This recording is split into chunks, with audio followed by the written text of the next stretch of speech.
Lanjutan tafsir Quran surat An-Nisa ayat 3 bagian 9 tentang istri Rasulullah SAW Hafsah binti Umar bin Khattab. Hafsah seibu sebapa dengan Abdullah bin Umar.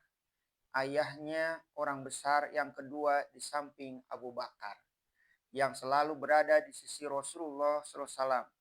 Dia turut hijrah ke Madinah bersama ayah dan suaminya. Suaminya yang pertama ialah Hunais bin Huzaifah, salah seorang yang penting pula sebab dia turut di dalam peperangan Badar. Artinya salah seorang yang dijanjikan Allah diberi ampun dosanya yang masuk ke surga. Setelah dia meninggal, menjadi janda mudalah Hafsah. Umar ingin sekali agar anaknya yang telah ditinggal mati suami dinikahi oleh salah seorang sahabat Rasulullah SAW yang penting. Lalu dia bicarakan soal putrinya dengan Abu Bakar. Kalau dia sudi menerima nasib anaknya. Akan tetapi Abu Bakar diam saja, tidak menjawab sepatah pun.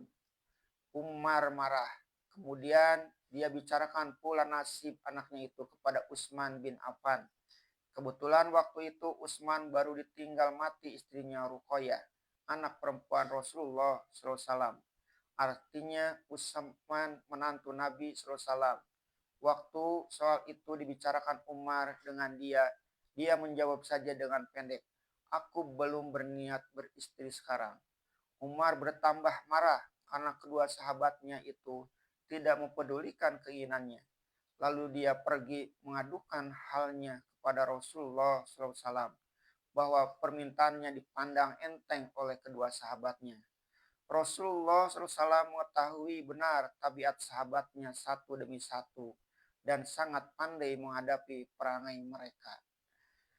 Dia tahu bahwa Umar lekas naik darah dan lekas tersinggung, serta lekas pula pemaaf kalau menerima kebenaran.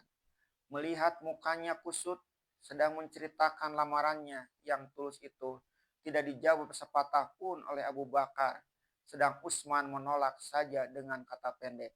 Rasulullah berkata dengan tenang dan senyumnya, "Hafsah akan menikah dengan orang yang lebih mulia daripada Utsman, sedang Utsman akan menikah dengan perempuan yang lebih tinggi daripada Hafsah." Umar tercengang-cengang mencari arti perkataan itu. Rasulullah melanjutkan perkataannya, "Sekarang aku meminang Hafsah kepadamu." Tidaklah dapat dilukiskan betapa kegembiraan Umar mendengar pernyataan Rasulullah SAW itu. Setelah langsung pernikahan Rasulullah dengan Hafsah, tidak lama kemudian bertemulah Umar dengan Abu Bakar. Dengan senyum Abu Bakar berkata, "Maafkan aku karena seketika engkau menyebut-nyebut anakmu Hafsah kepadaku. Aku diam saja. Karena ketika kami duduk berdua tempo hari, Rasulullah ada menyebut-nyebut Hafsah dekatku. Demi menyimpan rahasia beliau, aku tutup mulutku dan tidak aku jawab perkataanmu. Kalau sekiranya beliau tidak jadi meminang Hafsah, tentu aku yang akan meminangnya."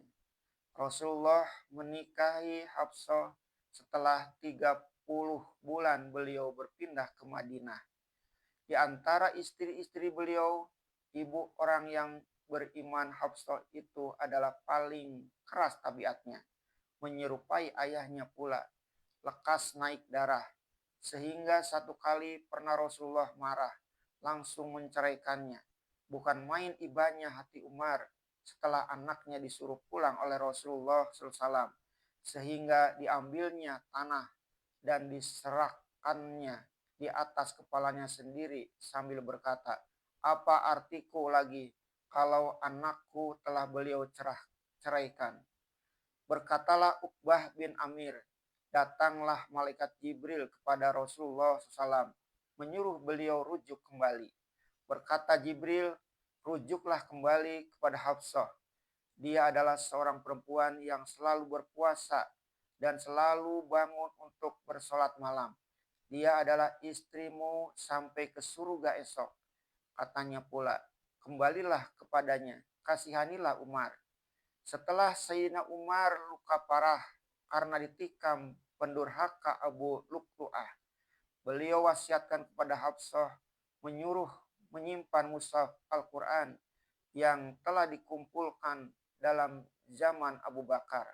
Mushaf pertama itu diserahkan oleh Hafsah kepada Sayyidina Utsman ketika akan disalin kepada beberapa naskah yang akan dikirimkan ke pusat-pusat negeri Islam, yaitu Mesir, Syam, Irak, dan Mekah. Menurut Ad-Daulabi yang diterimanya dari Ahmad bin Muhammad bin Ayub, Hafsah meninggal pada tahun 27 Hijriah. Menurut Abu Ma'syar, dia wafat pada bulan Jumadil Ula tahun 41. Kata yang lain, dia wafat tahun 45 di Madinah.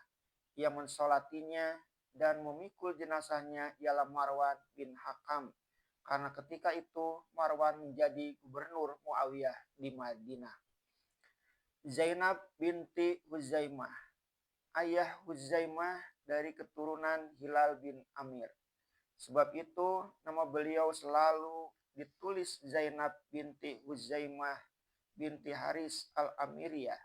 Sejak zaman jahiliyah nama Zainab telah terkenal karena sangat pemurah menolong orang-orang yang sengsara, sehingga diberi orang gelar Ummul Masakin, ibu orang-orang yang melarat. Zainab adalah seorang janda sahabat Rasulullah SAW yang bernama Ubaidah bin Haris yang wafat mencapai syahidnya dalam peperangan Uhud. Akan tetapi malang, hanya 8 bulan saja Rasulullah SAW dapat mempergaulinya. Dia pun meninggal dalam usia sekitar 30 tahun. 2 kali Rasulullah SAW kematian istri dengan meninggalnya Zainab. Istri pertama meninggal dalam tangan beliau ialah Khadijah. Ummu Salamah binti Abu Umayyah. Nama kecilnya Hindun. Ayahnya Abu Umayyah pada zaman jahiliyah dikenal orang sebagai seorang yang dermawan. Dia adalah keturunan Bani Makhzum yang bertemu nasabnya dengan Nabi SAW pada Lu'ai. Suaminya yang dahulu adalah Abu Salamah. Nama kecilnya Abdullah bin Abdul Asad. Ibu Salamah ialah Baroh binti Abdul Muthalib, saudara ayah Nabi Shallallahu Alaihi Wasallam. Dari pernikahan berbahagia, mereka mendapat beberapa orang anak, Umar, Salmah, Duroh, dan Zainab. Anak-anak inilah yang kemudian jadi anak asuh atau anak tiri Rasulullah Shallallahu Alaihi Wasallam. Abu Salamah atau Ummi Salamah adalah suami istri yang sangat beriman kepada Rasulullah. Ketika terjadi hijrah ke Habasyah, mereka berdua turut hijrah. Kemudian pulang bersama-sama. Setelah tiba pula masa hijrah ke Madinah, mereka hendak berangkat bersama-sama pula ke Madinah. Mereka gendong anak yang masih kecil. Akan tetapi ketika akan berangkat, kaum keluarga Ummi Salamah sangat menghalang-halangi. Anak yang sedang digendong oleh Abu Salamah ditarik dari pangkuannya dan istrinya Ummi Salamah dirintangi dengan keras.